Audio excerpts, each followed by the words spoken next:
Kita lanjutkan kembali analisis regresi kita. Nah, sekarang tiba saatnya kita melakukan estimasi atas model regresi yang kita hasilkan.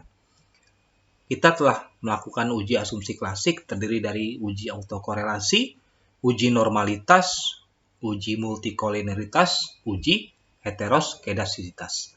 Dan telah kita lakukan secara bersama-sama, ya, Anda juga telah menyaksikan bahwa semua pengujian lolos. Ya, jadi kita bisa simpulkan bahwa data kita lolos uji asumsi klasik. Nah, setelah data kita lolos uji asumsi klasik, tahap berikutnya baru kita bisa melakukan interpretasi atas model yang kita punya. Nah, untuk menginterpretasi model tersebut, sebelumnya kita sudah punya model regresi yang kita simpan dalam file namanya adalah EC01. Nah, kita buka EC01. Nah, baik. Ya, sama-sama kita perhatikan, ini adalah model regresi kita. Nah, bisa kita lihat yang pertama adalah untuk pengujian hipotesis. Ya. Pengujian hipotesis kita melihat dinilai probabilitasnya. Hipotesis 1 diterima atau hipotesis alternatif diterima apabila nilai probabilitas dari variabel adalah di atas 0,05. Ya.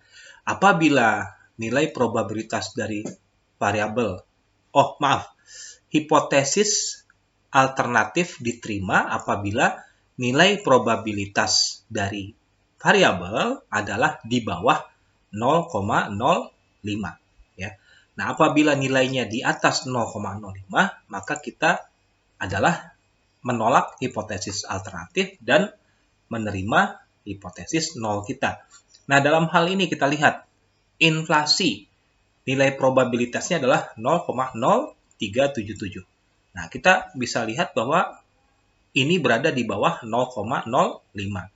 Sehingga bisa kita tarik kesimpulan bahwa inflasi memiliki pengaruh terhadap pendapatan nasional, ya.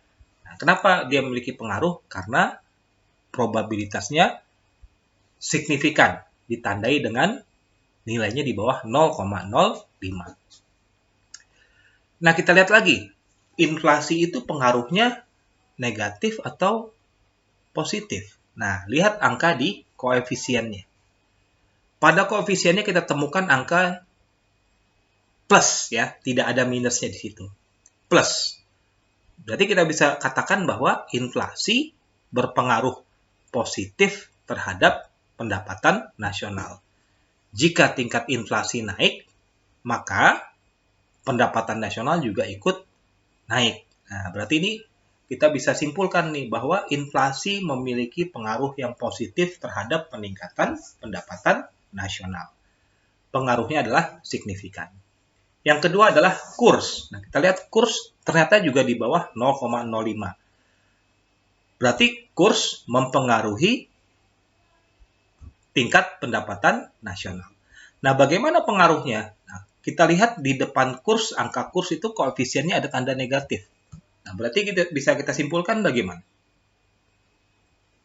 Kurs memiliki pengaruh yang negatif dan signifikan terhadap pendapatan nasional. Artinya apa? Apabila kurs kita naik gitu ya, kurs kita meningkat, maka pendapatan nasional kita akan mengalami penurunan. Nah, karena dia ada hubungan kebalikan.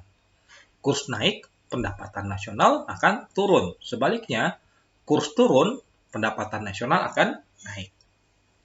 Nah, bagaimana untuk tingkat bunga? Tingkat bunga memiliki nilai signifikan sebesar 0,5. Nah, ternyata jauh di atas 0,05. Ya.